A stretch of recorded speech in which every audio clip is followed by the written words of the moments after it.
Bonjour, Georges. Bonjour, mon cher Étienne, comment ça va? J'ai des choses à te raconter, t'as pas idée comment. Écoute, j'ai une question pour toi. Les gens qui nous écoutent veulent te connaître plus. Allons-y. Après une carrière si remplie, qu'est-ce qui donne encore de l'énergie et du dynamisme en entomologie? Voici, je te donne le fondement de ma pensée. C'est que je trouve que on a régressé sur l'enseignement des sciences naturelles au Québec. La preuve, tu peux interroger n'importe quel enfant d'âge scolaire. Il va dire un insecte, c'est une bébite. Un oiseau, c'est un moineau. Hein? Un beau minéral, ben, c'est de la roche, c'est de la n'importe quoi. Une plante, c'est de la bardoche. C'est pas croyable. Mais il est familier avec le Nintendo, tous les jeux électroniques, tous ces jeux nouveaux qui envahissent les écoles. Alors, il faut ramener l'enseignement des sciences naturelles parce qu'il faut créer des citoyens beaucoup plus verts, beaucoup plus conscients de l'importance de la nature. Et l'entomologie, c'est la science de base pour pénétrer ça. Parce qu'il y a d'abord abondance de spécimens. Il n'y a que 4000 mammifères sur Terre, que 8600 oiseaux, que 18 000 poissons. Mais il y a 160 000 papillons, 85 000 mouches, 110 000 guêpes, abeilles et fourmis. Quelle biomasse extraordinaire. Alors, pourquoi ne pas utiliser cette biomasse pour comprendre, pour étudier, pour impressionner? Et c'est pourquoi moi j'encourage beaucoup que des jeunes puissent collectionner des insectes, les étudier, les observer, les photographier. Ils ne sont pas obligés de toujours tuer. Une chasse d'insectes de nuit, c'est de découvrir un monde que l'on ne connaît pas. Alors, ça me donne de l'énergie, ça me donne du guts. Je n'ai que 73 ans. Comme tu sais, tous les matins, je me lève comme un ressort. J'ai le goût de faire des choses, d'accomplir des choses.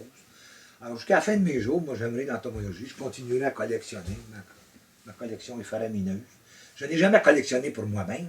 J'ai toujours collectionné en fiducie, intros, pour le monde.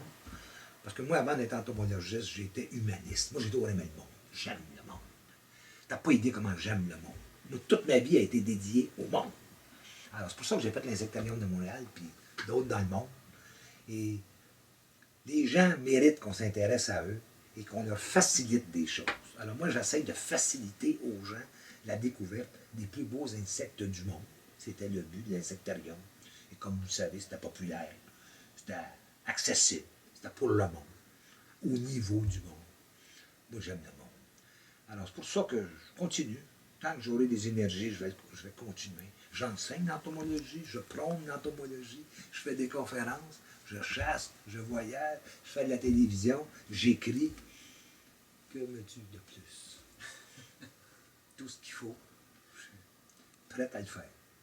Georges, qu'est-ce qui te fait rêver aujourd'hui?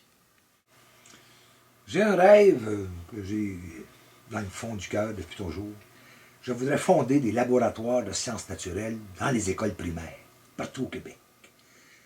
Et ces laboratoires-là, ils seraient basés sur l'amour des jeunes. Donc, je demanderais aux parents de céder à l'école tous les spécimens de sciences naturelles qui traînent chez eux. Parce que chaque famille a un coquillage, un petit mollusque, un petit fossile, un spécimen naturalisé. Ce serait un musée basé sur les citoyens. Sur les citoyens et l'histoire naturelle. Alors, les parents les fournissent à l'école, les enfants les transportent à l'école, et le petit laboratoire, le petit musée est créé par les élèves avec la supervision des professeurs ou même la supervision des gens qui sont au service de garde. Parce que dans toutes les écoles du Québec, il y a un service de garde. Et ça, c'est essentiel. Ce sont des gens avec une dynamique incroyable, une nécessité fondamentale qui aident les enfants, qui comprennent les enfants, qui accompagnent les enfants et qui souvent dénotent chez les enfants des problèmes, soit familiaux, soit de corrélation à l'école. Et ce sont comme des thermomètres, eux autres. Ils sont capables de voir des choses que le professeur n'est pas toujours capable de voir. Alors, un laboratoire de sciences naturelles dans les écoles ramènerait le goût de la nature, les espaces verts. C'est pas cher. C'est un geste d'amour. Alors moi, je fais la promotion de tout ça. Je vais m'adresser au ministère de l'Éducation pour demander au ministère de l'Éducation d'incorporer ça au programme scolaire. On n'y niaisera pas avec le POC, comme les Canadiens de Montréal. Nous allons incorporer ça dans les programmes scolaires. Non, pour doter ces écoles-là primaires. Alors, vois-tu, il y a une grosse perte dans les écoles de fréquentation. Donc, il y a des locaux de libre. Je ne demande pas, moi, des locaux de millionnaires. Une classe abandonnée. Prêtez-nous là, on va l'aménager. Et les enfants vont s'en faire un laboratoire extraordinaire.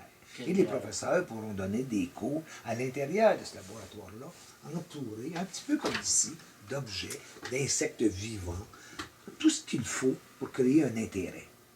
Voilà mon but, mon projet immédiat, qui fait suite aux insectariums. Qu'as-tu à dire aux gens qui veulent aller en entomologie et qui hésitent peut-être? J'hésite. Je comprends leur hésitation.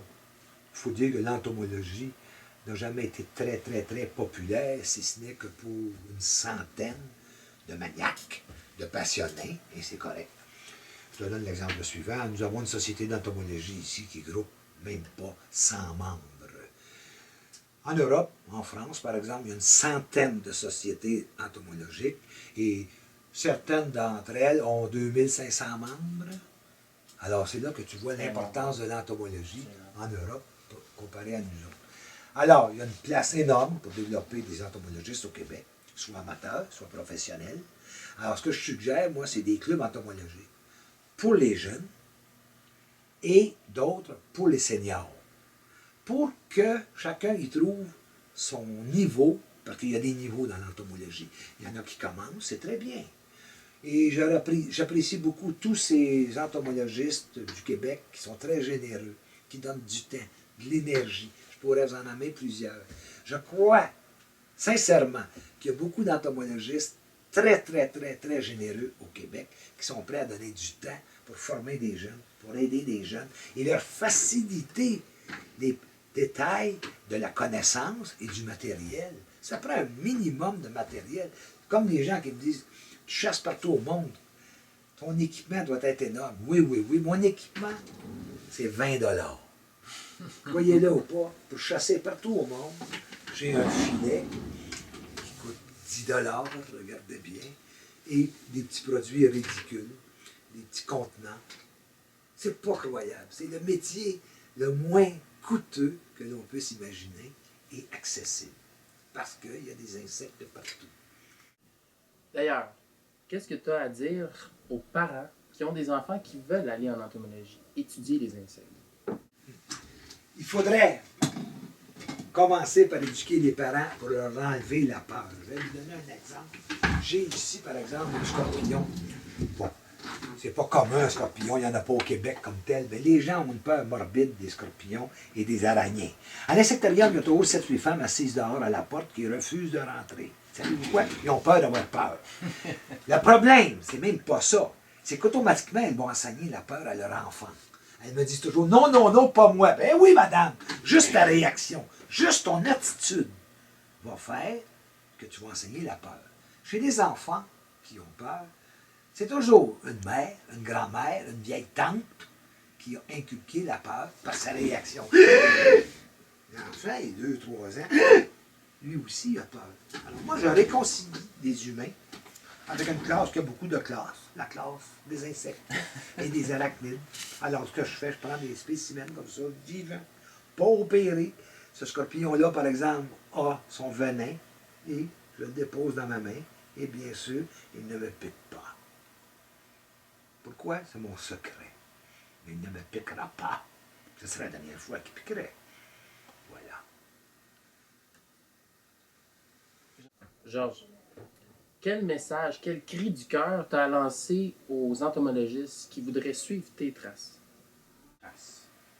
Ben, mes traces, je ne me prends pas pour un modèle.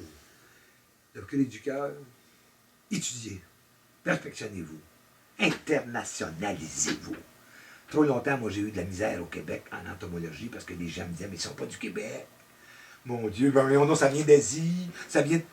Le futur du Québec, le futur des Québécois est international. C'est en s'internationalisant que nous allons atteindre nos objectifs, notre dimension, notre rayonnement dans le monde. En entomologie, c'est pareil.